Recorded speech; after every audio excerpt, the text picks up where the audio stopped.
என் வாழ்க்கையில் நடந்த ஒன்று சொல்கிறேன். பரீட்சைக்கு மேற்பார்வையாளராக நான் போகிறேன். வேற ஒரு ஊருக்கு போகிறேன். தினம் அங்கே அப்படி போவேன் அந்த ஸ்கூலுக்கு. கடைசி பரீட்சை அன்னைக்கு தான் அந்த தெருவில் போய் அப்படி திரும்புகிறேன். ஒரே அழுகுறல். ஓன்னு எல்லா ஆண் பெண் எல்லாரும் கொண்டு கதறாங்க. நான் என்னன்னு கேட்டேன். இல்லை, அந்த வீட்டுக்காரரு ஆட்டோ டிரைவர் திடீர்னு காலையில் நெஞ்சு வலியில் இறந்து போயிட்டார்.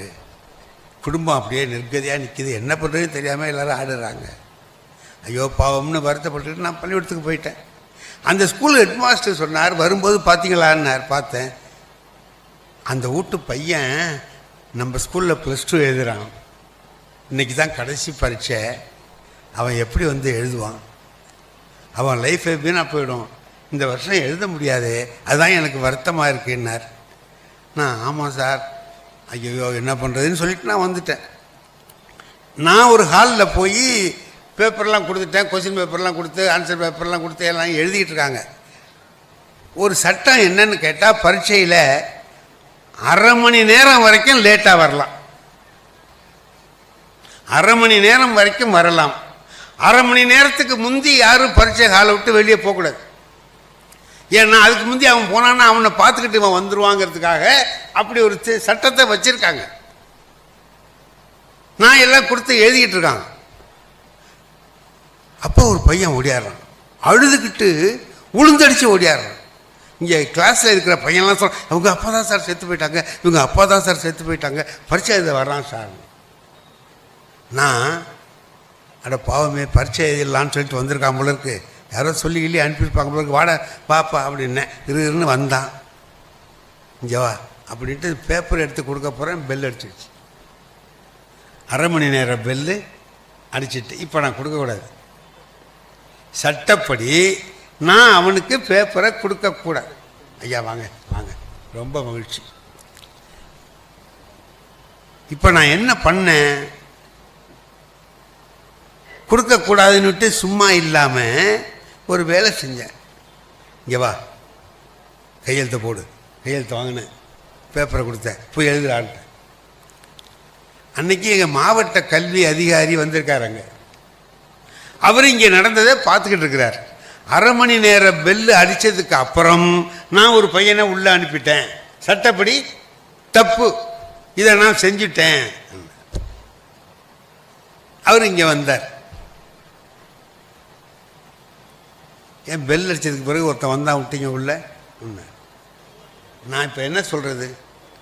விட்டேன்னா தப்பு தானே எனக்கு.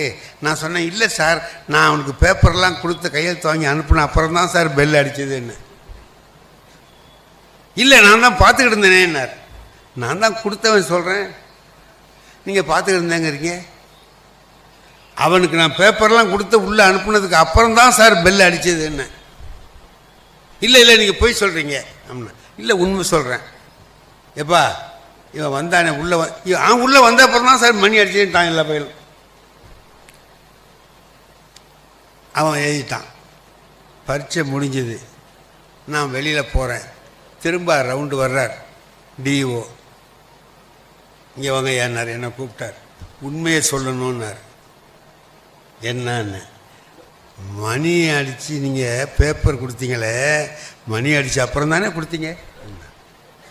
இல்லை சார், நான் கொடுத்த அப்புறம் தான் மணி அடித்ததுன்னு. நான் தான் நடந்ததை சொல்கிறேன், அப்புறம் நீங்கள் கேட்குறீங்க பையன்கள்லாம் சொன்னான்னு இல்லை. இல்லை இல்லை, இப்போ நான் உங்கள்கிட்ட அதிகாரியாக கேட்கல, உங்கள் நண்பராக கேட்குறேன், சொல்லுங்கள் என்ன நடந்ததுன்னு. நான் மணி அடித்த அப்புறம் தான் கொடுத்தேன். என்ன அப்புறம் ஏன் பொய் சொன்னீங்கன்னார். வேறு வழி இல்லை, இல்லைன்னா அவனை பரீட்சை எழுத விட மாட்டீங்க, நீங்கள் தப்புன்னு ஆகிடும். ஒன்று சார், எதுக்கு அந்த சட்டம் வச்சுருக்காங்கன்னு பாருங்கள். அரை மணி நேரம் வரைக்கும் பையன் வெளியில் போகக்கூடாது. கொஸ்டின் பேப்பர் வெளியே போகாது. அதுக்குள்ளே வர்றவன் வந்துடலான்னா பேப்பரை பார்க்குறதுக்கு வழி இல்லை, அவன் வந்துடுவான். காப்பி அடிக்கிறதுக்கு வழி இல்லை, தப்பு பண்ணுறதுக்கு வழி இல்லை, அதனால வச்சுருக்கான். இப்போ எவனுமே போயிட்டானா? எவனும் போகலை. அவன் உள்ளே வந்துட்டான். அவன் அப்பா இறந்து போன சோகத்தில் எப்படியாவது பரீட்சை எழுதிடுவோம்னு சொல்லி எல்லாம் வீட்டில் சொல்லி அனுப்பியிருக்காங்க, வந்திருக்கான். அவனுக்கு போய் நம்ம இந்த சட்டத்தை பார்த்தோம்னா சரியாக இருக்குமா, அதனால தான் பொய் சொன்னேன்னார். பொய் சொல்லலாமான்னு திருவள்ளுவர் சொல்கிறார், சொல்லலாம்னு. இங்கேயா சொல்லியிருக்கார், பொய்மையும் வாய்மை எடுத்த புரை தீர்ந்த நன்மை பயன். ஒரு குற்றமும் இல்லாத நன்மையை செய்யுமானால் அதை செய்யலாம். இப்போ திருவள்ளுவருடைய வழி என்ன அப்படின்னு கேட்டிங்கன்னா, எல்லாவற்றையும் யோசித்து பார்த்து மண்ணில் நல்ல வண்ணம் வாழ்வதற்கான அனைத்து வழிகளையும் காட்டியவர் திருவள்ளுவர் பெருந்தகை தான். மண்ணில் நல்லா நம்ம வாழணும் அப்படின்னு சொல்லி சொன்னால் அதுக்கு மிக முக்கியமாக வேண்டியது எதையும் யோசித்து பார்த்து அறிவுபூர்வமாக நினைந்து செய்ய வேண்டும். இப்போ நமக்கு எது அறிவுங்கிறதே ஒரு சந்தேகமாக போச்சு. நாம் எதையெல்லாம் அறிவுன்னு சொல்கிறோம்னு சொன்னால், கெட்டிக்காரத்தனமாக ஒருத்தன் தப்பு பண்ணால் கூட அறிவுங்கிறோம். இப்போ எங்கள் ஊரில் 2 பயலுவ இருந்தானுவோ. அவனு என்ன செய்வானுன்னு கேட்டிங்கன்னா, இப்படி வருவான். ஒருத்தர் சொல்லுவான், டேய் மைக்குடாமா. நமக்கு ஒன்றும் தெரியாது. மைக்குன்னு சொல்கிறான், இதில் என்ன இருக்குது அப்படிமா. இன்னும் ஒருத்தர் சொல்லுவான், ஆமாம் மைக்கு தான்மா. அது ஒத்துக்கிறான்.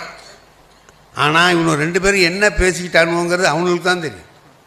இந்த மைக்கை கூட்டம் முடிகிறதுக்குள்ளே நான் கொண்டு போயிடுறேங்கிறான்.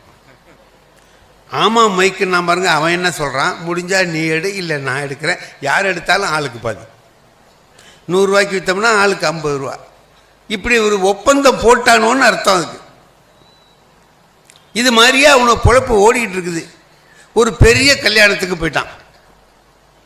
கல்யாணம்னா என்னன்னீங்கன்னா, பந்தல் போட்டிருக்காமங்க, 2000 பேர் ஒரே சமயத்தில் உட்காந்து சாப்பிட்ற மாதிரி, அத்தனை பேருக்கும் வெள்ளி கிண்ணம் ஒரே மாதிரி, சீரா ஊற்றி குலோப்ஜாமில் மிதக்குது. அதை எடுத்து சாப்பிட்றதுக்கு தங்க ஸ்பூன் வச்சுருக்கான். ஒரே மாதிரி இருக்கு, 2000 ஸ்பூன் ஒரே மாதிரி இருக்கு. பெரிய பணக்கார கல்யாணம். அதுக்கு இந்த 2 பேர்களும் போயிட்டானுவோம். 2 பேருக்கும் ஒரே இடத்துல இடம் கிடைக்கல. ஒருத்தனுக்கு இங்கே இடம் கிடைச்சிது, ஒருத்தனுக்கு அங்கே இடம் கிடைச்சிது. இவன் பக்கத்தில் உள்ளவங்க எல்லாருமே நல்லா சாப்பிட்றவனுவோ, ஒரு நோயும் இல்லாதவனுவோ, நல்லா சாப்பிட்றவனுவோ. அவன் இவனை விட அவனு கூட சாப்பிட்டுட்டு உட்காந்துருக்கானுவோ. அங்கே இருக்கிறவனுக்கு பக்கத்தில் இருந்தவனுக்கெல்லாம் ஒருத்தனுக்கு சுகரு, ஒருத்தனுக்கு பிளட் ப்ரெஷரு, அது என்னென்னமோ இருக்குது. அவன் ஒன்றும் டக்கு டக்குன்னு ஏஞ்சி கையை கழுவிட்டான். அவன் பார்த்தான், அதில் ஒரு 6 இருந்தது. 6 தங்க ஸ்பூனை எடுத்தான், டேபிள் கிளாத்தில் அப்படி துடைச்சான், பனியனுக்குள்ளே போட்டான். அதை இவன் பார்த்துக்கிட்டே இருக்கிறான். ஆஹா, பேசி இருந்தோம்னா ஆளுக்கு பாதி எடுத்துக்கலாம். பேசலை, இப்போ அவன் மட்டும்தானே எடுத்துக்குவான், எடுக்க விடக்கூடாது அவனு முடிவு பண்ணிட்டான். எல்லாம் சாப்பிட்டு விட்டுட்டு போனோன்னு இங்கேருந்து வந்தான். வீட்டுக்காரன்னுட்டு எல்லாருக்கும் வணக்கம் சொல்லி அனுப்பிட்டு இருந்தார். இவன் அந்த ஸ்பூன் எடுக்காதவன் சொன்னான், ஐயா விருந்துன்னா இதுதான் விருந்து. ரொம்ப ரொம்ப பிரமாதமாக இருந்துச்சு, ரொம்ப நல்லது, சாப்பிட்டீங்களா நல்லா அப்படி. நான் சாப்பிட்டேன், போய்ட்டு வாங்க. ஒரு செய்தி சொல்லணும் உங்கள்கிட்ட. என்ன, நான் இப்போ மேஜிக்லாம் செய்ய கற்றுக்கிட்டேன். அது வேறையா கற்றுக்கிட்டீங்க, முந்தையே உங்களுக்கு ரொம்ப வேலை தெரியணும், இது வேறு தெரியுமான்னு. ஆமாம், எங்கே ஒரு வேலை செய்யுங்கன்னு. ஒன்றும் வேண்டாம், இந்த ஸ்பூன் வச்சுருந்தீங்கல்ல, தங்க ஸ்பூன், அதில் ஒரு 6 கொண்டு, இவன் 6 எடுத்துருக்கான்னு தெரியும் அவனுக்கு. 6 கொண்டாங்கன்னா கொண்டு வந்தான். அப்படியே என் பனியனுக்குள்ளே போடுங்கன்னா அந்த வீட்டுக்காரரை கொண்டாந்து போட்டார். இப்போ என் பனியனில் தானே போட்டிருக்கீங்க. ஆமாம், இப்போ பாருங்களேன் வேடிக்கையே. சூ மந்திர காளி 1 2 3 அவன் பனியனுக்கு போ அப்படின்னா. அவன் தான் முந்தைய எடுத்து வச்சிருக்கானா.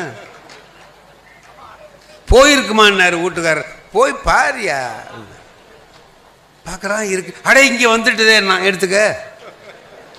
அதை எடுத்து கொடுத்துட்டு இவன் ஸ்பூனோட வீட்டுக்கு வந்துட்டான். இப்போ இதை பார்க்குற போது நம்ம என்ன சொல்லுவோம்னு கேட்டிங்கன்னா, அடே என்ன பெரிய அறிவிடா அவனுக்கு. இல்லை, வீட்டுக்காரனுக்கு தெரியாமல் எல்லா பயிலும் திருடுவான். இவன் வீட்டுக்காரனே கொண்டாந்து போட சொல்லி எடுத்துகிட்டு வரானே. அப்போ இவன் எவ்வளவு பெரிய அறிவு. அதுதான் எது அறிவுன்னா, அது அறிவு இல்லை. அறிவுன்னா எது அப்படின்னு சொல்லும் பொழுது திருவள்ளுவர் ஒன்று சொல்றார், சென்ற விடத்தால் செலவிடாது தீது ஒரி நன்றின்பால் உய்ப்பது அறிவு. ஒரு பிள்ளைகளுக்கு ஒரு கதை சொல்லுவோம். ஒரு சிங்கம் என்ன பண்ணுது, யானைகிட்ட கேட்குது, மிருகங்கள்லேயே ரொம்ப அறிவாளி யாருன்னு கேட்குது. யானை சொன்னிச்சு, நாங்கள் தான் அறிவாளி. என்ன நீங்கள் தான் அறிவாளிங்கிற? நரி தான் ரொம்ப அறிவுன்னு சொல்கிறாங்களே. ராஜா, நரி அறிவில்லை, தந்திரம். அது அறிவில்லை, நாங்கள் தான் அறிவாளி. என்ன நீ அப்படி சொல்கிற? ஏதோ நான் நரி போகுதில்ல, கூப்பிடுங்க. இந்த பக்கத்தில் ஒரு எலி ஓடிச்சு, அதை பிடிச்சி கொடுத்தது. இதை என்னன்னு கேளுங்க அதுக்கிட்ட. நரி இங்கே வா வந்தது, எலியை பிடிச்சி தூக்கி காமிச்சது. நரி சொல்லு, இது என்ன அப்படின்னு. அதுக்கு என்ன சொல்லணும்? எலின்னு தானே சொல்லணும். நரி சொன்னிச்சு, இதை எலின்னு எல்லாரும் சொல்லுவாங்கன்னுச்சு. இந்த எல்லாரும் என்ன சொல்லுவாங்கன்னு ஒன்று கேட்கல, நீ என்ன சொல்கிற? அதாங்க நான் தான் சொல்கிறேன், இதை எல்லாரும் எலின்னு சொல்லுவாங்க அப்படின்னு நான் சொல்கிறேன். இந்த மாதிரி சொல்லக்கூடாது, ஒழுங்காக சொல்லணும் அப்படின்னு. அப்படி ஒழுங்காக சொல்லணும்னு சொன்னால் நான் எங்கள் நரிகளை எல்லாம் போய் கலந்துக்கிட்டு வந்து சொல்கிறேன்னு. எதுக்கு? இதுக்கா? ஆமாம், பொதுக்குழு செயற்குழுவெல்லாம் கூட்டி கலந்து பேசி தான் சொல்லணும். கலந்துட்டு வரேன். எப்போ வருவேன்? நாளைக்கு வர்றேன். போயிட்டு மறுநாள் வந்தது. என்ன பேசி முடிவு பண்ணிட்டீங்களா? முடிவு பண்ணிட்டோம் மகாராஜா. இது என்ன அப்படின்னு. இதை எலின்னு சொல்ல சொன்னாங்கன்னுச்சு. இந்த எலி தானே நீ எலி. நான் என்ன சொன்னேன்? எல்லாரையும் கலந்துக்கிட்டு வந்து சொல்கிறேன்னு சொன்னேன். எல்லாரையும் கூப்பிட்டு விசாரித்தேன். எலின்னு போய் சொல்லுன்னு சொன்னாங்க. அதுதான் நான் சொல்கிறேன், எலின்னு சொல்ல சொன்னாங்க. இப்போ சிங்கம் கேட்டது கடைசியில், ஆமாம் இதை எலின்னு உனக்கு தெரியாதா? ஒரே வார்த்தையில் எலின்னு சொல்லாமல் வளர்த்துறியே ஏன்னு கேட்டேன். அதுக்கு நரி சொன்னிச்சு, மகாராஜா இது எலிங்கிறது உங்களுக்கு தெரியாது. தெரியுமில்ல, தெரிஞ்சுக்கிட்டே கேட்குறீங்கன்னா இதில் என்னமோ விஷயம் இருக்குது, நம்ப மாட்டிக்கப்படாதுங்கிறதுக்காக தான் நான் அப்படி சொன்னேன். இதுக்கு பேர் தந்திரமா அறிவா? தந்திரம். நாம மாட்டிக்காம வேற யாரையாவது மாட்டி விடுறது, அப்படி செஞ்சாக்கா அதுக்கு பேரு தந்திரம். திருவள்ளுவர் சொன்னார், சென்ற விடத்தால் செலவிடாது மனம் போன பக்கமெல்லாம் போக விடாமல் தீது ஒரி தீமையை நீக்கிவிட்டு நன்றின்பால் உய்ப்பது அறிவு. நல்லது செய்வதற்கு பெயர்தான் அறிவு. சுருக்கமாக சொல்லிடலாம், நல்லது செஞ்சா அறிவு. உன் கெட்டிக்காரத்தனத்தை எல்லாம் பயன்படுத்தி நல்லது செஞ்சின்னா அறிவை தவிர, கெட்டிக்காரத்தனத்தை எல்லாம் பயன்படுத்தி தப்பு செஞ்சினா நீ அது அறிவு இல்லப்பா. வாழ்க்கையில் எல்லாரும் எல்லா நலங்களையும் பெற்று வாழ வேண்டும் என்று சொன்னால் முதலில் நாம் பின்பற்ற வேண்டியது ஒன்னே ஒன்றுதான். எல்லாருக்கும் நல்லது எதுவோ அதை நாம் செய்ய பழகி இருக்க வேண்டும். யார் மனமும் புண்படாமல் பேசுவதற்கு நமக்கு தெரிஞ்சிருக்கணும். இதை சொன்னா அவர் வருத்தப்படுவார் அப்படின்னா சொல்லாமல் இருக்கணும். அப்படி இருந்தால் அந்த வாழ்க்கை இனிமையான வாழ்க்கையாக இருக்கணும். நாம் சொல்கிறோம், எவ்வளோதோ சொல்கிறோம். ஒன்றே ஒன்று வச்சுங்க, கோயிலுக்கு போய் தினம் சாமி கும்பிட்றவன் இருக்கிறான். நான் ஒரு 10ஆம் வகுப்பு படிக்கிற போது ஒரு கதை படித்தேன், அருமையான கதை இங்கிலீஷில். அபு பென் ஆடம்னு ஒரு கதை. அபு பென் ஆடம் அவன் ஒரு பையன். அவன் என்ன செய்கிறான்னா எல்லாருக்கும் நன்மை செய்வான். ஒரு பார்வை இல்லாதவர் நின்றுக்கிட்டு இருந்தால் அழைச்சிட்டு போய் அவர் எங்கே போகணுங்கிறாரோ கொண்டு போய் விட்டுட்டு போவான் பள்ளிக்கூடத்துக்கு. ஒரு அம்மா ஏதாவது சாமான் வாங்கிறதுக்கு நிற்கிது, இதே தம்பியை கொஞ்சம் வாங்கி கொடுன்னா வாங்கி கொடுப்பான். இப்படி எல்லாருக்கும் உதவி செஞ்சுக்கிட்டு இருக்கிறவன் அவன். ஒரு நாள் படுத்து தூங்கிட்டு இருக்கான், ஏதோ சத்தம் கேட்குது, முழிச்சு பார்க்குறான், ஒரு தேவதை நிற்கிது. அங்கே நிற்கிதுன்னா அது என்ன பண்ணுதுன்னா, ஒரு கையில் ஒரு நோட்டு புஸ்தகம் வச்சு என்னமோ எழுதிக்கிட்டு இருக்கு.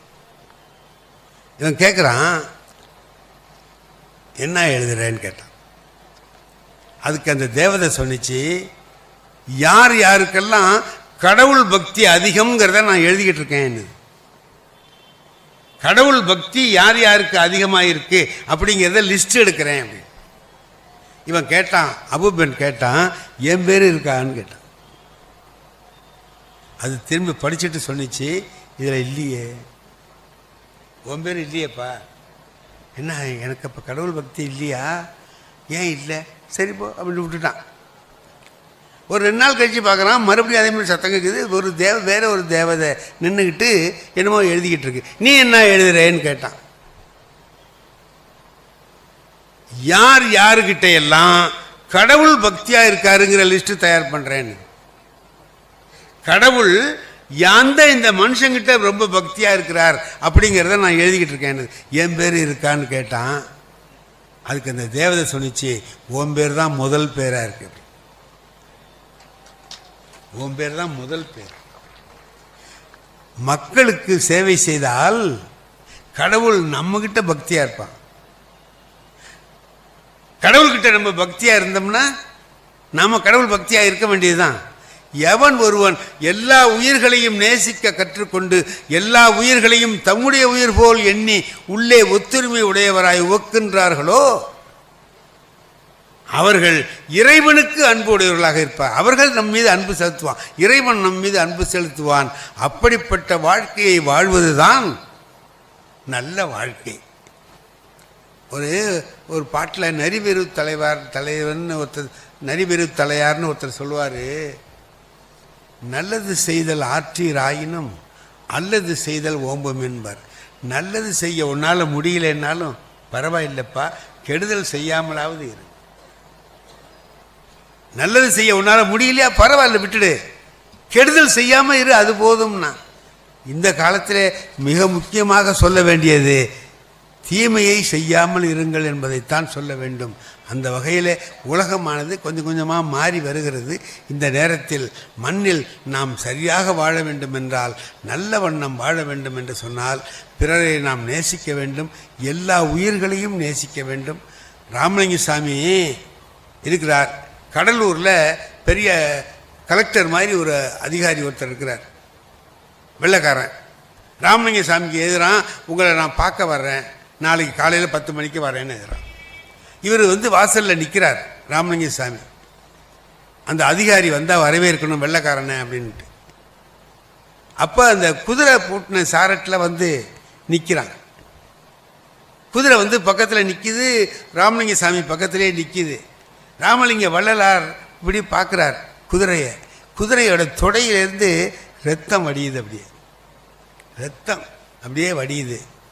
இவர் என்ன பண்ணார், மேலே போட்டு துண்டை எடுத்து அந்த ரத்தத்தை தொடச்சிவிட்டு அந்த குதிரை ஓட்டிகிட்டு வந்தவனை கேட்குறார், ஏப்பா ரத்தம் வருதுன்னு. இல்லை, துரை சீக்கிரம் போகணுன்னு சொன்னார், தாரு குச்சால குத்துனேன், அதனால ரத்தம் வருதுன்னா. ஏண்டா என்ன ஒரு 5 நிமிஷம் கழித்து பார்த்தா என்ன குத்தமா, அதுக்கு குதிரையை போய் இந்த பாடு படுத்திருக்கேன். இதுக்கு இடையில் அந்த அதிகாரி இறங்கி பக்கத்தில் நிற்கிறான், அவனை பார்க்கவே இல்லை, குதிரையே பார்த்துக்கிட்டு குதிரையை ஏன் குத்துனேன்னு கேட்டு அவனை கேட்டுட்டு இருக்காரே தவிர பார்க்கல. இப்போ அந்த அதிகாரி சொன்னான், உங்ககிட்ட நான் என்னென்னமோ கேட்கணும்னு நினச்சிக்கிட்டு வந்தேன், எதையுமே கேட்க வேண்டிய அவசியம் இல்லாமல் போச்சு. என் மேலே ரத்தம் வந்தால் எவ்வளவு கவலைப்படுவீங்களோ அதே அளவு கவலை ஒரு குதிரை மேலே வந்தாலும் உங்களுக்கு இருக்குது. இதுதான் வாழ்க்கை, இதுதான் மண்ணில். நான் திருவள்ளுவருடைய வழியில் போகணும்னு நினைக்கிறவன். ஒரு நாள் கிளம்பி பள்ளிக்கூடத்துக்கு போகிறதுக்காக அப்படி சைக்கிளில் அப்படி திரும்புகிறேன். அங்கே ஒருத்தர் நின்றுக்கிட்டு இருந்தவன், ஐயா இங்கே வாங்கன்னா ஏதோ கூப்பிட்றானேன்ட்டு கிட்ட போனேன். நீங்கள் தான் சண்முக வடிவேலான்னு. ஆமான்னு. அப்படின்னா நல்லா வாங்க, கிட்ட வாங்க, ஏதோ ரகசியம் சொல்ல போகிறான் போல இருக்குன்ட்டு கிட்ட போனேன். இன்னும் கொஞ்சம் நல்லா வாங்க, கிட்ட போனேன். விட்டான் ஒரு அறை, பிள்ளையர்னு கொடுத்தான். பூச்சி பறக்குது கண்ணில். எனக்கு ஒன்றும் செய்ய முடியல. நான் கேட்டேன், இப்போ எதுக்கு அடித்தேன்னு கேட்டேன். இப்போ எதுக்கு அடித்தேன்னு இது கேட்கக்கூடாதா, எதுக்குப்பா அடித்தேன்னு கேட்டேன். அதுக்கு அவன் என்ன சொல்கிறான், ஏதாவது கேட்டினா இன்னொரு அறை விழுவுன்னா, ஒன்று போகிறோம் போவோன்ட்டு நான் பள்ளிக்கூடத்துக்கு போயிட்டேன். எனக்கு பள்ளிக்கூடத்தில் மனசு இதையே நினைக்குது. அவன் ஏன் கூப்பிட்டான், எதுக்கு அடித்தான், இப்போ அவனுக்கு நம்ம என்ன பண்ணுறது? இல்லை, கூப்பிட்டான், அறைய விட்டான், போன்ட்டான். இப்போ நமக்கு அவனை என்ன பண்ணுறது? திரும்ப அடிக்கிறதா? அது நம்மளால் முடியாது. ஆள் வச்சு அடிக்கலாமா? செலவாகும். போலீஸில் சொல்லலாமா? அதுக்கு அதை விட அதிகமாக செலவாகும்.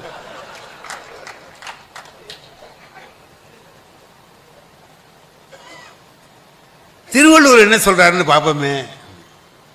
திருவள்ளுவர் சொல்றார், இன்னா செய்தாரை ஒருத்தல். இந்த அந்த அம்மாவே சொல்றாங்க பாருங்க. அவர் நான் அவ்வளவு தெரிஞ்ச குறள், எல்லாருக்கும் தெரிஞ்ச குறள். இன்னா செய்தாரை ஒருத்தல் அவர் நாண நன்னயம் செய்துவிடல். நமக்கு ஒரு கெடுதல் செய்தவரை எப்படி தண்டிப்பது என்றால், அவருக்கு அவர் வெட்கப்படும்படியா ஒரு நல்லது செஞ்சிரு. அவர் நாண நன்னயம் செய்து விடல், அவர் வெட்கப்படும்படியாக ஒரு நல்லதை செய் அப்படின்னு சொன்னார். அப்பனா அவன் ஒரு நமக்கு கெடுதல் பண்ணான்னா திரும்ப அவனுக்கு நன்மை செஞ்சோம்னா, இயேசுநாதர் சொல்றார், ஒரு கன்னத்தில் அறிந்தால் இன்னொரு கன்னத்தை காட்டு அப்படிங்கிறார். அதாவது அவரை சிலுவையில் அறையிற போது கூட அவர் சொல்றார், அவங்களுக்கு தெரியல என்ன செய்கிறோம்னு தெரியல, அவங்க என்ன செய்கிறோன்னு தெரியாமல் செய்கிறாங்க. இறைவா அவங்கள ஒன்றும் தண்டிச்சிடாத, மன்னிச்சுடு அப்படின்னு யார் சிலுவையில் அறையிறாங்களோ அவங்களே கேட்குற ஒரு உயர்ந்த குணம் அது இல்லையா? அது வரணும். இப்போ எனக்கு அந்த மாதிரி செய்யலாம். சரி, இவனை என்னைக்காச்சும் ஒரு நாளைக்கு பார்த்தோம்னா திரும்ப ஒரு நன்மை செஞ்சுருவோம், சரியா போயிடும். அவன் வெட்கப்பட்டு நிற்பான், தலை குனிஞ்சு நிற்பான். ஆனால் திரும்ப அடித்தோம்னா ஒரே ஒரு நாளைக்கு தான் சந்தோஷம். ஒருத்தாருக்கு ஒரு நாளை இன்பம், பொறுத்தாருக்கு பொன்றும் துணையும் புகழ்னார். அதனால நீ அடிச்சின்னா உனக்கு கொஞ்ச நேரம் சந்தோஷம்தான். ஆனால் அவனை நீ மன்னிச்சின்னா உன்னை பார்க்குற போதெல்லாம் தலை குனிஞ்சு நிற்பான் இல்லையா? ஆயுள் தண்டனை கொடுத்த மாதிரி இருக்கும்டா அப்படின்னு சொல்லிருக்காரு. அதை செய்வோம் அப்படின்னு நினச்சிக்கிட்டு போகிறேன். ஆனால் அன்னைக்கு சாயங்காலமே அந்த வாய்ப்பு எனக்கு கிடைச்சி போச்சு. எவன் என்ன அடித்தானோ அவனை வேற ஒருத்தன் அடிச்சுக்கிட்டு இருக்கான். அடிக்கிறான்னா என்ன, அவன் ஒரே ஒரு அறதானே அரைஞ்சான், இவனை ஒருத்தன் குத்துறான், காலால் உதச்சி தள்ளுறான், அரைகிறான், எல்லாம் பண்ணுறான். கூட்டம் ஒரு 10 பேர் நின்றுட்டு வேடிக்கை பார்த்துட்டு நான் பார்த்தேன். இப்போ போய் நம்ம அவனுக்கு ஒரு நன்மை செய்யலாம் அப்படின்ட்டு கிடுகின்னு போனேன். அடிக்கிறவனை கேட்டேன், ஏன் அடிக்கிறவனை? அதுக்கு அந்த ஆள் சொன்னான், ஓ இது எனக்கும் அவனுக்கும் உள்ள விஷயம், அது எங்களுக்கு இடையில உள்ளது, நீ எதுக்கு கொடுக்க வர்றப்பய? இல்லையா, ரோட்டில் ஒருத்தனை அடிச்சின்னா நான் கேட்காம இருப்பேனா? எதுக்கு அவர் அடிக்கிற நீ அப்படின்னு? எதுக்கு அடிக்கிறேன்னு கேட்குறியா? 10 ரூபா வாங்கினாயா? 10 ரூபா. 4 வருஷம் ஆச்சு, கொடுக்க மாட்டேங்கிறான். எப்போ கேளு அப்போ இப்போங்கிறான். இன்னைக்கு நான் அவனை கேட்டேன், 4 வருஷமா கொடுக்க மாட்டேங்கிறியாடா படுபாவின்னு. அதுக்கு அவன் என்ன சொன்னான் தெரியுமா? என்ன சொன்னான்? உனக்கு முந்தி கொடுத்தவன்லாம் சும்மா இருக்கான், நீ ஏன் அவசரப்படுறேன்னு கேட்குறான். இப்போ அவனை உதைச்சா என்ன? நான் சொன்னேன், 10 ரூபாய்க்காக ஒருத்தனை போய் அடிக்கிறிய, இது நியாயமா? யோ உனக்கு அவ்வளவு ரோசமாக இருந்தால் அந்த 10 ரூபாய் நீ கூட அப்படின்னா, அவர் நான் அடிச்சு விட்றான், செஞ்சிருவோம் இப்போ அப்படின்ட்டு 10 ரூபாயை எடுத்து அவங்ககிட்ட கொடுத்தேன். நீ இப்போ தான் நீ மனுஷன்னு சொல்லிட்டு அவன் போயிட்டான். இப்போ இவன் என்ன செய்வான்னாரு திருவள்ளுவர்? வெக்கப்பட்டு, ஐயோ இவரை நம்ம காலையில் அடித்தோம், இவர் நமக்காக 10 ரூபா கொடுக்குறாரேன்னு தலை குனிஞ்சு நிற்பான்னு திருவள்ளுவர் தான் சொல்கிறார். திரும்பி பார்க்குறேன், அவன் பக்கத்தில் உள்ளவன்கிட்ட சொல்லிக்கிட்டு இருக்கான், இவர் இருக்கிறது தெரியாமல் அவங்ககிட்டையும் இவங்ககிட்டையும் கடன் வாங்கி அவனும் அடிக்கிறானுவோ. இவர்கிட்ட வாங்கினா காலையில் ஒரு அரை விட்டோம்னா சாயந்தரம் 10 ரூபா கொடுக்குறான். ஒரு 50 ரூபா வேணா ஒரு 5 அறையாக விட்டோம்னா, 5 கொடுத்துருக்கேன், சாயந்தரம் வரும்போது கொண்டா நம்ம 50 ரூபா கொண்டா கொடுப்பான். இவனே என்னமோ வச்சுக்கலாம் அப்படின்னு சொல்லிக்கிட்டு இருக்கான். நான் பார்த்தேன், ஐயோ திருவள்ளுவரே என்னை எழுச்சவா பயல் ஆக்கிவிட்டிய ஐயா, டெய்லி என்னை அடிப்பான் போல இருக்க, அவனுக்கு எப்போவெல்லாம் பணம் தேவையோ அப்போவெல்லாம் அடிப்பான் போல இருக்கப்பா, இதுக்கு தானா எனக்கு நீ என்ன செய்தாரை ஒருத்தல்னு சொன்னேன் அப்படின்னு. நல்லா படினார் திருவள்ளுவர். அப்புறம் படித்த உடனே அதுக்கு அவர் விடை சொல்கிறார். ரொம்ப அழகாக இருக்கு அந்த விடை. நன்று ஆற்றல் உள்ளும் தவறு உண்டு, அவர் பண்பு அறிந்து ஆற்றாக்கடை. நான் நல்லது செய்ய சொன்னேன்னா எல்லாருக்கும் செஞ்சிடாதடா. எவனுக்கு நான் தீமைக்கு பதிலாக நன்மை செஞ்சியோ அவன் உன்னை நன்மை செஞ்சின்னா தலை குனிஞ்சு நிற்பான் போல இருந்தா நன்மை செய். இல்லை அவன் மேற்கொண்டு அடிப்பான் போல இருந்தா நீ அதுக்கு வேண்டிய வேலையை செய். நன்று ஆற்றல் உள்ளும் தவறு உண்டு, அவர் பண்பு அறிந்து ஆற்றாக்கடை. அவர் பண்பு தெரிந்து கொண்டு செய்யாவிட்டால் நல்லது செய்யறதுலையும் தப்பு இருக்குடா. திருவள்ளுவர் வாழ்க்கையை முழுமையாக ஆராய்ந்து பார்த்து எதை எப்படி செய்ய வேண்டும் என்பதை மிக அருமையாக சொல்லியிருக்கிறார். நாம் என்ன செய்கிறோம்? நாம் என்னென்னமோ செய்கிறோம், ஏற்பாடுலாம் செய்கிறோம், எவ்வளோ பேரை ஏமாத்துறோம், போகிறோம் வர்றோம், பொய் சொல்கிறோம், அனாவசியமாக பொய் சொல்கிறோம். மகாத்மா காந்தி சொல்கிறாரு, நான் பொய் சொல்லக்கூடாதுங்கிறத எங்கே கற்றுக்கிட்டேன் தெரியுமா? ஹரிச்சந்திர நாடகத்தை பார்த்து கற்றுக்கிட்டேங்கிறார். ஹரிச்சந்திர நாடகத்தை பார்த்தேன், எவ்வளவு கஷ்டம் வந்தாலும் பொய் சொல்லக்கூடாதுன்னு இருந்தான், நான் அதுலேருந்து தான் கற்றுக்கிட்டேன்னு சொல்கிறேன். சரி, ஒரே ஒரு விஷயத்தை தெரிஞ்சுக்கிறதுக்கு அவருக்கு அந்த நாடகம் உதவி பண்ணியிருக்கு இல்லையா? அந்த நாடகத்தின் மூலமாக அவர் கற்றுக்கிட்டார் பொய் சொல்லக்கூடாது. இப்போ புத்தருக்கு எங்கே ஞானோதயம் ஏற்பட்டது? போதி மரத்தடியில் ஞானோதயம். எனக்கு அதுமாரி பொய் சொல்லக்கூடாதுங்கிற ஞானோதயம் எங்கே ஏற்பட்டதுன்னு கேட்டிங்கன்னா, ஒரு பார்பர் ஷாப்பில் ஏற்பட்டது. முடி வெட்டுற இடத்துல எனக்கு ஒரு ஞானோதயம் உண்டானது பாருங்கள், பொய் சொல்லப்படாதுங்கிறது. எனக்கு முடி வெட்டுக்க இந்த கடைக்கு போனேன்னா கொஞ்சம் கஷ்டமாக இருக்கும். 2 பேர் இருந்தாங்கன்னா அதெல்லாம் முடிச்சுட்டு வரத்துக்கு 1 மணி நேரம் 2 மணி நேரம் ஆகிடும். அதுலேயும் அவர் நமக்கு ரொம்ப வேண்டியவர் வேறு. அவர் எனக்கு அறிவுரையெல்லாம் சொல்லுவார். பள்ளிக்கூடத்தில் பாடம் எப்படி நடத்தணுங்கிறத எனக்கு அவர் சொல்லுவார். நமக்கு வேறு வழியே இல்லை. அவர் கையில் கத்தி இருக்கு, இங்கே வச்சுக்கிட்டு கேட்குறார், நான் சொல்கிறது சரிதானே? ஆமாம். அது ஆட்டக்கூடாது, தலையை ஆட்டாமல் ஆமாம் நீ பாட்டுக்க வேலையை பாரியா. இது எனக்கு ரொம்ப கஷ்டமாக இருக்கும். அதோடு நான் என்ன பண்ணேன், என்னடா இது இவ்வளவு ஏதாவது இப்போ இது மாதம் போய் ரொம்ப கஷ்டப்பட வேண்டியதாக இருக்கே, இதுக்கு ஏதாவது ஒரு வழி இருக்காதான்னு என் நண்பர் ஒருத்தர் சொன்னார். நல்ல வழி இருக்குது, ட்ரிம்மர்னு ஒன்று இருக்குது. அதில் ஒரு பிளேடு வச்சுக்கிட்டிங்கன்னா நீங்களே இப்படி செஞ்சுடலாம். அப்படி செஞ்சிங்கன்னா கொஞ்சம் வந்துடும். ஒரு 6 மாதம் 1 வருஷம் கழித்து போய் கடையில் போய் ட்ரிம் பண்ணிக்கலாம். நீங்கள் அப்பப்போ இதை செஞ்சுக்கலான்னார். இது நல்லா இருக்க யோசனை அப்படின்ட்டு பார்த்தேன். அது விலையும் ஜாஸ்தி இல்லை, 2 ரூபாயோ 3 ரூபாயோ தான் சொன்னால் அந்த காலத்தில் வாங்கிட்டோம். ஆனால் நமக்கு பழக்கம் இல்லைங்க. இப்படி எடுத்தேன்ல அப்படியே 10 வந்துடுச்சு.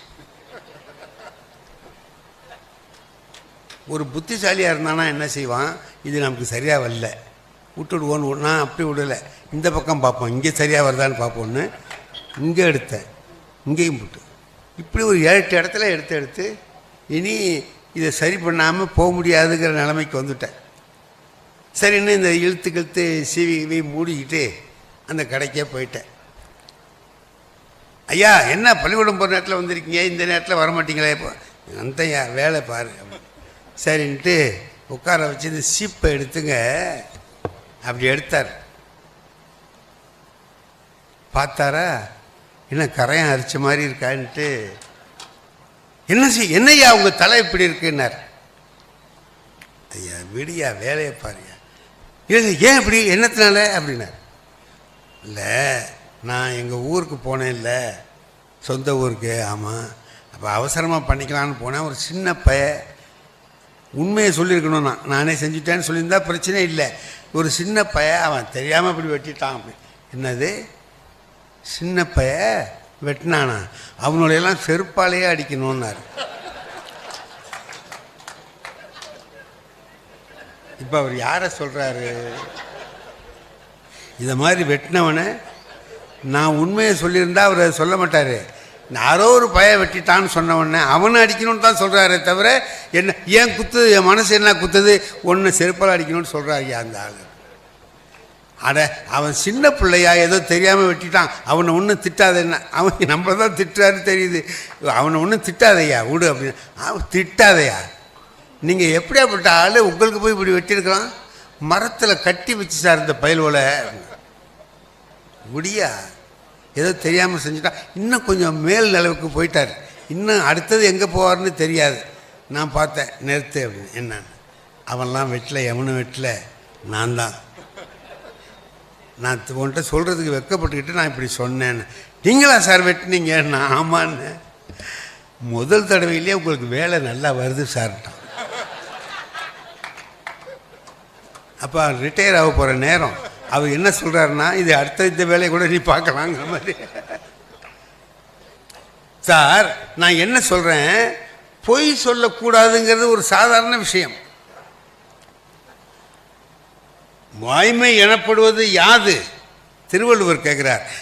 வாய்மை எனப்படுவது யாது எனின் யாதொன்றும் தீமை இல்லாத சொல்லல். எந்த தீமையும் இல்லாதவற்றை சொல்லுவதற்கு பெயர்தான் வாய்மை, உண்மை. அடுத்த குறள்லயே என்ன சொல்றாரு தெரியுமா? பொய் கூட சொல்லலாம். பொய்மையும் வாய்மை இடத்த புரை தீர்ந்த நன்மை பயக்கும் எனி. இப்போ நீங்கள் எதை தெரிஞ்சு வாழ்க்கையை வச்சுக்கிறது? நீங்கள் பாருங்கள், பொய் சொல்லாதேங்கிறாரா சொல்லுகிறாரா? பொய் சொல்லு, எப்படி இருந்தால் சொல்லலாம்னு சொன்னார். பொய்மையும் வாய்மை இடத்த புரை தீர்ந்த நன்மை பயக்கும் எனி. குற்றமற்ற நன்மையை அது செய்யுமானால் வாழலாம்னு சொல்லி சொன்னால் ஞானசம்பந்தர் சொல்கிறார், நல்ல வண்ணம் வாழலாம் வைகளும் எண்ணில் நல்ல கதிக்கு யாதுமோர் குறைவில்லை. நல்ல வண்ணம் வாழலாம், பெண்ணின் நல்லாளோடும் பெருந்தகை இருந்ததே பாரதில். பெண்ணும் ஆணுமாக கூடி வாழுகிற அந்த குடும்ப வாழ்க்கையில் ரெண்டு பேரும் எப்படி இருக்கணும், எப்படி வாழணும். நான் ஒன்று சொல்லியிருக்கிறேன், நீங்கள் அதை இந்த யூடியூப்லெல்லாம் பார்த்துருப்பீங்க. அதை நான் ஒரு குறிப்புக்காக இப்போ சொல்கிறேன். எனக்கு திருமணம் ஆன உடனே அன்றைக்கி தான் முதல் இரவு. அன்றைக்கே என் நண்பர்கள்லாம் சேர்ந்து சும்மா விளையாட்டு பண்ணுறவங்கள கலாட்டா பண்ணுறானுவோ. அதில் முக்கியமாக அவனு சொன்ன செய்தி என்னன்னு கேட்டிங்கன்னா, மனைவி முதல்ல பேச மாட்டாங்க, நீ தான் பேசணும், நல்ல வார்த்தையாக பேசு, உன் குடும்பத்தை பற்றியும் அவங்க குடும்பத்தை பற்றியும் நல்லா புரிஞ்சுக்கிற மாதிரி நல்ல செய்தியாக பேசு அப்படின்லாம் சொன்னானுவ. ஆனால் அவனுவ எவனுக்கும் இன்னும் கல்யாணம் ஆகலை. அவன்லாம் எனக்கு யோசனை சொல்கிறான், இது நம்ம விதிடாப்பா அப்படின்னு நினச்சி நான் அதை கேட்டுக்கிட்டேன். நான் அதுக்கு தகுந்த மாதிரி எப்படி பேசலாம்ங்கிறதெல்லாம் ஒரு தயார் பண்ணிக்கிட்டு முதலிரவு அறைக்குள்ளே போனேன். அங்கே போனால் அதெல்லாம் பேசுகிறதுக்கு அவசியமே இல்லை. என் மனைவியே முதல்ல பேசிட்டா.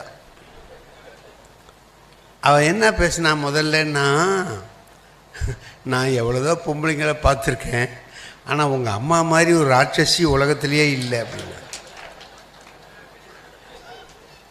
இன்றைக்கி தான் வந்திருக்கா. நான் 25 வருஷமாக எங்கள் அம்மாவை பார்த்துட்ருக்கேன்.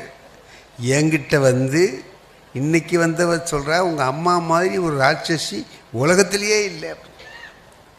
இப்போ நான் நினச்சி பார்க்குறேன், இவளை என்ன பண்ணலாம்? நம்ம அம்மாவை பற்றி நம்மக்கிட்டே இப்படி வந்து பேசுகிறாளே, ஒரே அறை விட்டு வெளில விரட்டுவோமா நினச்சேன். அப்புறம் அறிவு சொன்னிச்சு, எதுக்கு வந்தியோ வந்த வேலையை தான் பார்க்கணுமே தவிர வந்த வேலையை விட்டுட்டு வேறு வேலை பார்க்கக்கூடாதுடா. அதோடு நான் என்ன பண்ணேன், அது நல்லது தான். சரி, என் மனைவிகிட்ட நான் சொன்னேன், நீ சொல்கிறது கரெக்டு தான், நானும் ரொம்ப நாளாக பார்த்துக்கிட்டு தான் இருக்கேன். சரி, சுமூகமாக முடிஞ்சுது. மறுநாள் காலையில் எங்கள் அம்மாக்கிட்ட நான் சொல்கிறேன், உன்னை பற்றி என் பொண்டாட்டி இந்த மாதிரி சொன்னாம்மா, உன்னை ராட்சசின்னு சொல்கிறாம்மான்னு. அதுக்கு என் அம்மா கேட்குறாங்க, அதை பற்றி வருத்தப்படணுமா இல்லையா? எங்கள் அம்மா அதுக்கெல்லாம் வருத்தமே படலை. அது கிடக்குது, நீ என்ன பண்ணேன்னாங்க. நான் அனுசரித்து போயிட்டம்மா அப்படின்னேன். அதான்டா சரி, உங்கள் அப்பார்கிட்ட நான் சொன்னதை விட அவள் ஒன்றும் அதிகமாக சொல்லலடா அப்படின்னு நான் பார்த்தேன். இப்போ பரம்பரையாக வரிசை கிரமமாக நடந்துக்கிட்டே வருது. தலைமுறையாக இந்த வேலை தான் நடந்துக்கிட்டு இருக்கு போல இருக்கு. அதனால் எங்கள் அம்மாவுக்கு அது ஆச்சரியமாக இல்லை, நமக்கு ஆச்சரியமாக இருந்தது அப்படின்னு.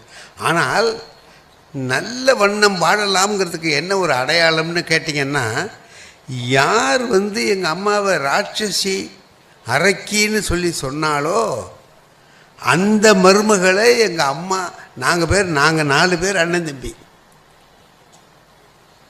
ஏன் மனைவிகிட்ட மட்டும் தனி அன்பு செலுத்தினாங்க. அவங்க அம்மா கடைசி காலத்தில் அவங்க இறந்து போகிற போது என் மனைவி தான் பக்கத்தில் இருக்கிறார். அப்போ இருந்தாலும் இவளால் தான் அவங்க இறந்தாங்கன்னு நினச்சிடாங்க. கூட இருந்து உதவி பண்ணிகிட்டு இருந்தா. எங்கள் அம்மாவை எதுக்கு எடுத்தாலும் தைநாயகியை கூப்பிடு அப்படின்னு சொல்லுவாங்க. அப்போ அந்த அளவுக்கு 2 பேரும் நட்பாக ஆயிட்டாங்க இல்லையா? இப்போ அது எப்படி மாறுது?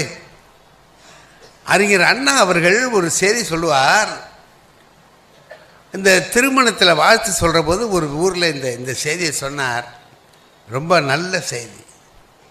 இன்றைக்கி லீவு, வரியா நம்ம 2 பேரும் எங்கேயாவது வெளியூர் போயிட்டு வருவோமான்னு கேட்குறான் மனைவிக்கிட்ட. போயிட்டு வருவாங்க அப்படின்னு. சரி, ஏதாவது செஞ்சு எடுத்துகிட்டு போனால் கல்லணைக்கு போயிட்டு வருவோமே. வாங்க போவோம். ஏதாவது செஞ்சு எடுத்து வந்தீங்கன்னா மத்தியானம் சாப்பிட்டுட்டு கொஞ்சம் சாயந்தரமாக வரலாமே. செய்கிறாங்க. என்ன செய்ய? ஏதாவது செய்.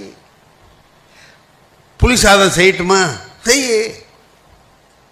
புளி சாதம் செஞ்சு எடுத்துக்கிட்டு போகிறாங்க. எல்லாம் சுற்றி பார்த்தாச்சு. மத்தியானம் சாப்பிட உட்காந்துருக்காங்க 2 பேரும். ஒரு சோலையில் உட்காந்து சாப்பிட்றாங்க. அந்த அம்மா எடுத்து கொடுக்குது. நீ கையை கொடுக்காத, ஊட்டி விடுங்கிறான். அந்த அம்மா எடுத்து வாயில் ஊட்டுது. வாங்கிட்டு இவன் சொல்கிறான், என்னமோ காலையில் புளியஞ்சோறு கொண்டு வர போகிறேன்னு சொன்னேன், புளி சாதம் கொண்டு வர போகிறேன்னு சொன்னேன், சக்கரை பொங்கல் கொண்டாந்துருக்க. என்னது சக்கரை பொங்கலா? இல்லைங்க, புளிசோறு தாங்க. இந்த சக்கரை பொங்கல் தாங்கிறேன், அப்புறம் புளிசோறுங்கிற. நீனா சாப்பிட்டு பாருன்னு இவன் எடுத்து அவளுக்கு கொஞ்சம் ஊட்டி விட்றான். சாப்பிட்டுட்டு புளிசோறு தானுங்களே இது அப்படின்னா, ஐயையோ அப்போ உன் கையால் கொடுத்ததில் சக்கரை பொங்கலாக போயிட்டு போல இருக்கு அப்படிங்கிறான். அங்கே மகிழ்ச்சி எப்படி இருக்கும்னு கேட்குறாரு அண்ணா. குடும்பம்னா இப்படி இருக்கணும். அவளை அவன் பாராட்ட, அவனை பாராட்ட, 2 பேரும் ஒற்றுமையாக இருக்க அருமையான ஒரு திருக்குறளை எடுத்து அவர் சொன்னார். ஒரு குடும்பம்னா எப்படி? நான் அது வரைக்கும் திருக்குறள் படிச்சிருக்கேமே தவிர அந்த குறளில் நான் கவனம் செலுத்தினதில்லை. காவடி மாதிரி இருக்கணும் குடும்பம்னு சொன்னார். இப்போ இந்த காவடி நடனம் ஆடினாங்க பாருங்கள், காவடி சிந்து பாடினாங்களே, தூரனுடைய பாட்டை ரொம்ப அழகாக செஞ்சாங்க. காவடி மாதிரி இருக்கணும்னா என்ன? காவடி மாதிரின்னா காவடியில் பால் காவடி, பன்னீர் காவடினா என்னென்னமோ காவடிலாம் இந்த பக்கமும் அந்த பக்கமும் இருக்கும். அந்த 2 பக்கமும் ஒரே அளவு கனம் இருக்கணும். இந்த பக்கம் ஒரு அரைப்படி பால் வச்சுருந்தா இங்கேயும் அரைப்படி பால் வச்சுருக்கணும். அப்படி இருந்தால் தான் அந்த வெயிட்டு சரியாக இருக்கும். எடை சரியாக இருக்கிறதுனால இந்த பக்கமும் அந்த பக்கமும் சாயாமல் நிற்கும். தோளில் இருக்கிற போது அது ஒரு கனமாக தெரியாது, பாரமாக தெரியாது. திருவள்ளுவர் அதை சொல்றார். ஒரு தலையான் இன்னாது காமம், காப்போல காவடியை போல இருதலையானும் இனிது. ஒரு பக்கமா அன்பு செலுத்தி இன்னொரு பக்கமா அன்பு செலுத்தலைன்னா அது இனிமையான இல்லறம் அல்ல. கணவன் அதிக அன்பு செலுத்துறான், மனைவி செலுத்தல. மனைவி அதிக அன்பு செலுத்துறா, கணவன் செலுத்தல. அது குடும்பம் இல்லைன்னா அப்பதான் என்ன சொல்றான்? குடும்ப பாரம்ங்கிறான். அது எப்ப பாரமா இருக்கும்? 2 பக்கமும் சமமான எடை இல்லாத போது காவடி பாரமாக இருப்பது போல 2 பேரும் சமமா அன்பு செலுத்தலைன்னா அந்த குடும்பத்திலே நிம்மதி இருக்காது, அன்பு இருக்காது. அவங்க 2 பேரும் ஒத்து இருக்க மாட்டாங்க. இந்த குறளை எடுத்து அவர் சொல்லி 2 பேரும் சமமாக அன்பு செலுத்துங்க, ஒருத்தரை ஒருத்தர் விரும்பணும், ஒருத்தரை ஒருத்தர் புரிந்து கொள்ளணும், அப்படி வாழ்க்கையை நடத்தணும்னு சொன்னார்.